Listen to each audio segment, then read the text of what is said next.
Have you ever lost yourself over something small? A careless word, a look, a moment that shouldn't have mattered, yet somehow it did. It stole your peace and turned a quiet day into confusion. We've all felt that. The strange pull of the outer world on the inner one. But nothing out there truly disturbs us. Nothing. It's our reaction that gives it power. The mind carries countless quiet triggers, old fears, buried doubts, silent insecurities, each waiting for its moment to steal our calm. That's why peace must be mastered, not waited for. Peace is not just a state of mind, it's the foundation of strength, both mental and physical. When you truly find peace, the pieces of life begin to align, your work, your relationships, your purpose, even your prosperity. Because when the inner world is still, everything else finds its place. Peace is not weakness, it is power in its purest form. It's not escape, it's control. To remain calm while others panic, to think clearly while others react, to stay centered when the world shakes, that is strength. A peaceful woman commands more influence than 1,000 anxious minds. A peaceful man carries more authority than those who shout the loudest, because peace cannot be forced, it must be earned, and those who possess it radiate it. You can feel it when they enter a room, that quiet confidence, that settled presence that says, I do not need to control this moment, I already am in control. Every great achievement, every lasting success, every act of true leadership begins in peace. The greatest thinkers, artists, and builders, men and women alike, knew that only a still mind can create lasting order. They did not run from the world, they ruled their inner one. You see, chaos has no power over a person who refuses to match its rhythm. The angry word dies in front of calm ears. The unfair moment loses its victory when met with quiet understanding. Peace disarms what conflict tries to ignite. And yet, peace is the hardest battle you will ever fight, because it is fought against yourself. It demands awareness, restraint, and understanding. It asks you to pause when your emotions beg you to react. It asks you to forgive when pride wants revenge. It asks you to stay steady when fear urges you to flee. But once mastered, peace gives you more strength than any outburst, more clarity than any argument, more resilience than any force. It allows you to live above the noise, to see clearly when others are blinded by anger, and to move forward while others remain trapped in their own storms. Peace is not found in isolation, it's found in mastery. It's not hiding from life, it's standing firm in the middle of it. And when you reach that point, when no event, no person, and no moment has the power to take away your calm, then you have found something far greater than happiness. You have found true power. Because peace isn't the absence of struggle, it's the mastery of it. The strength within stillness. In a noisy world, stillness is often mistaken for weakness. People believe that power is loud, that strength is forceful, that success belongs to those who push, demand, and rush. But history, and life itself, proves otherwise. True power is quiet. Real strength moves without noise.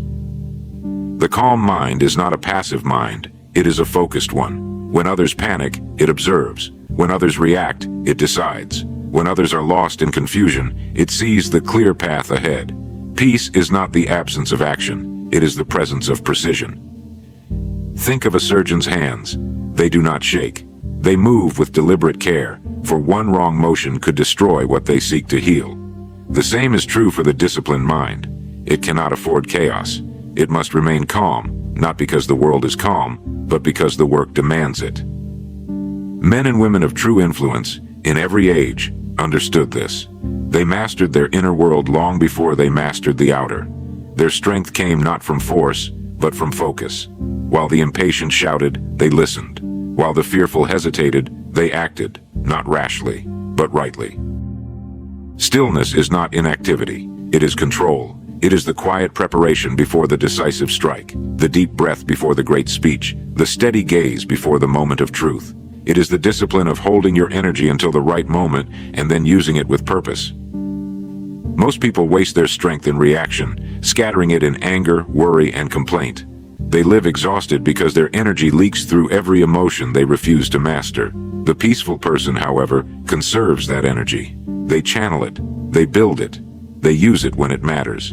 That is why their presence feels powerful, because it is power contained. A peaceful mind is a mind that sees clearly, and clarity is the highest form of strength. It allows you to respond instead of react, to think instead of guess, to act instead of drift. Peace sharpens judgment. It transforms emotion into understanding, and understanding into direction. When your mind is calm, life slows down enough for you to see the patterns others miss. You begin to notice the rhythm of things, the timing, the cause, the consequence. You stop being tossed around by events and begin to steer them. That is why peace is not passive. It is not retreat. It is command. The calm man and woman are not indifferent. They are prepared. Their stillness is not emptiness. It is readiness. The stronger your peace, the less you need to prove your strength. You no longer argue to be right. You act to be effective. You no longer rush to be first. You move to be accurate. You no longer fight to dominate. You lead to create.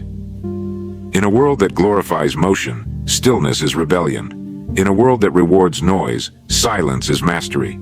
Peace gives strength its direction. Without it, power is only chaos wearing armor.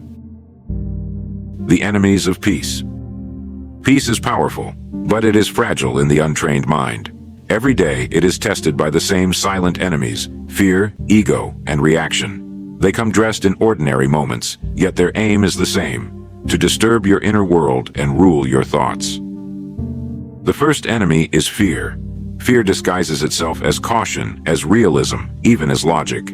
It whispers, "Be careful," but what it really means is, "Do not move." Fear is the great thief of calm, for it fills the future with shadows that do not yet exist. The anxious mind lives in tomorrow's trouble instead of today's truth. The way to disarm fear is not to deny it, but to understand it. Fear survives in the absence of clarity. It fades the moment you face it directly and ask, "What is this feeling teaching me?" Often, fear is not a warning. It is an invitation to grow stronger. The peaceful person learns to thank fear for revealing where courage must be built. The second enemy is ego. Ego is the noisy companion that demands to be seen, to be right, to be admired. It feeds on comparison and grows restless when ignored. It tells you that your peace depends on others, on their praise, their respect, their obedience. But that is not peace, that is slavery. True peace needs no audience. It is self-contained, independent, whole. The humble mind cannot be humiliated, and the quiet soul cannot be provoked. When you let go of the need to prove yourself, you become untouchable. Ego shouts to feel important. Peace whispers because it already knows its worth. The third enemy is reaction. Reaction is the reflex of an undisciplined mind. It trades control for impulse, wisdom for speed. The world speaks sharply, and the reactive person strikes back without thought. In that instant, they lose twice, once to their opponent and once to themselves. Peaceful men and women practice restraint. They understand that not every word requires a response, and not every challenge deserves a battle. They measure their actions not by emotion, but by intention. They know that silence can be stronger than argument, and that patience can disarm what anger only worsens. These enemies, fear, ego, and reaction, are not defeated once, they are managed daily. They live within each of us, waiting for weakness. That is why peace is not a possession, but a practice. When fear arises, answer it with faith in your ability to adapt. When ego stirs, remind it that quiet confidence commands more than noise ever could. When reaction tempts you, choose the pause. That pause, that single moment of control, is the proof of your strength. Understand this: you cannot live in peace and live by reaction. You cannot claim calmness while feeding your ego. You cannot build inner stillness while bowing to fear. These forces cannot share the same mind. One must rule, and the one you feed is the one that wins. Peace is not something life gives you. It is something you protect. It demands awareness, humility, and discipline. But once these enemies lose their hold, peace takes its rightful place, as both your shield and your weapon. Building inner balance. Peace does not appear by chance. It is built, carefully, deliberately, by those who learn to balance thought, emotion, and action. Like a craftsman shaping fine stone, the peaceful person works daily on their inner architecture, polishing away what disturbs, strengthening what sustains. The first element of balance is awareness. You cannot master what you do not observe. Most people drift through their days unaware of how their thoughts control them.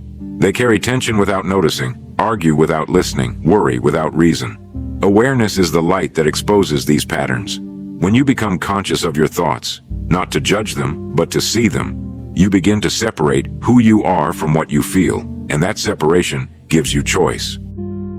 The second element is self-control. This is not suppression, it is selection. It is the art of choosing your response with intention. The disciplined woman feels anger rise, but she does not let it speak for her. The thoughtful man feels fear stir, but he does not let it decide for him. They pause, breathe, and choose. In that pause lies mastery, for between emotion and action stands the space where peace is built. The third element is order. Inner chaos thrives in disorganization, scattered thoughts, unfinished tasks, neglected priorities. Peace flourishes in clarity. A balanced mind keeps its inner house in order, time well planned, promises kept, values clear. The peaceful person does not rush because they know what matters. They move with calm certainty, not from habit, but from harmony. The fourth element is acceptance. Not all things can be changed, and not all change is progress. Acceptance is not surrender. It is wisdom. It is the strength to let reality be what it is, while still working toward what it can become. The peaceful soul no longer fights every imperfection in life. They learn to shape what they can and release what they cannot. This is not weakness, it is maturity.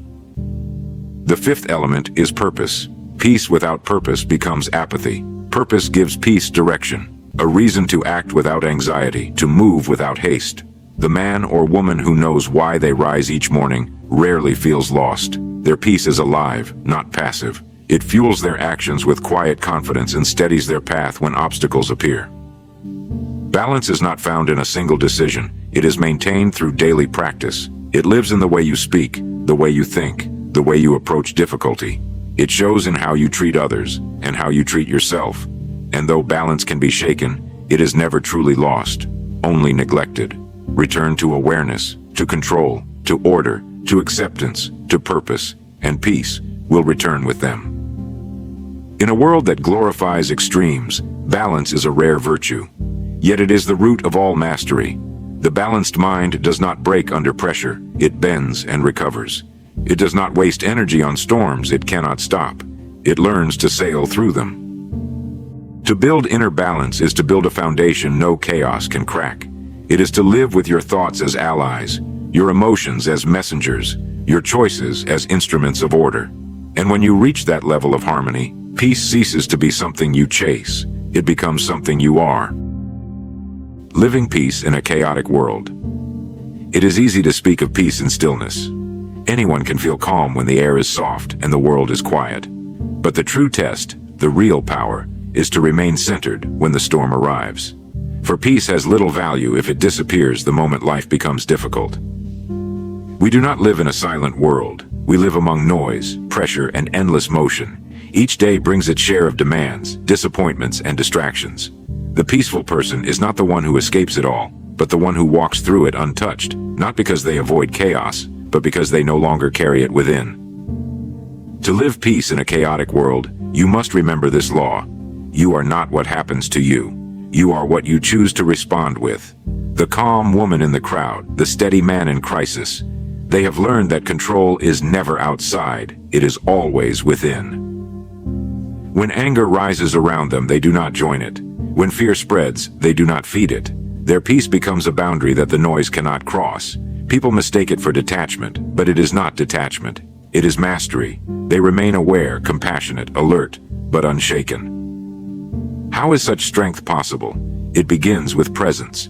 Peace lives only in the present moment.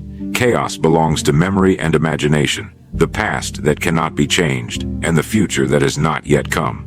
But peace lives now, where your breath is, where your feet are, where your choices are made. The peaceful man or woman has trained themselves to return, again and again, to this moment. They do not wander in yesterday's regret or tomorrow's worry. They act here, now, and that focus gives them power. Another secret, peace does not avoid difficulty, it transforms it. When conflict arises, peace listens before it speaks. When insult appears, peace pauses before it reacts. When loss strikes, peace grieves, but does not despair. In every trial, Peace looks for understanding before judgment, purpose before pain. To live peacefully in chaos also requires compassion. Anger cannot survive in the heart that understands. The more you see others as people, not problems, the less power they have to disturb you. Compassion turns reaction into patience, and patience turns tension into peace. And yet, peace is not passive. It is active, steady, and deliberate. To remain calm when others lose control is not weakness, it is leadership. The peaceful person becomes a stabilizing force in every room they enter. They restore balance simply by being balanced. In a world that constantly shouts, peace speaks softly, and people listen. In a time when everything moves fast, peace moves with precision. In moments when others collapse, peace stands still and waits for truth to rise. When you live with this kind of peace, you begin to see the world differently. You no longer chase every opinion or react to every noise. You conserve your strength for creation, not conflict. You build rather than blame. You lead rather than follow emotion. And the world, sensing that calm, begins to reflect it back. Circumstances align, people respond differently, and the same life that once felt chaotic begins to flow in rhythm. Because when you change your vibration, the world changes its tone. This is not magic, it is mastery, for peace is not the prize at the end of the journey. It is the compass that guides you through it. So peace is not a luxury, it is a necessity. Without it, strength becomes tension, ambition turns to greed, and intelligence becomes confusion. But with it, every quality of the human spirit finds its highest form. When you possess peace, you no longer live as a victim of circumstance. You become the architect of it. You no longer chase control, you embody it. Peace makes you powerful because it removes the one thing that weakens all people, the loss of self-command. No army, no wealth, no title compares to the person who remains calm in the face of chaos. For calmness is the crown of mastery. It is the sign of one who has learned to rule from within. The world will test your peace every day, but it cannot take it from you unless you hand it over. Protect it, strengthen it, return to it as you would return to your breath. Because in the end, peace is not the absence of struggle. It is the strength to walk through it untouched. It is the quiet voice that says, "Nothing out there can shake me, because I have found balance in here." And when you reach that place, when your inner world stands calm no matter the storm, you will discover the greatest power any human being can hold, the power of peace.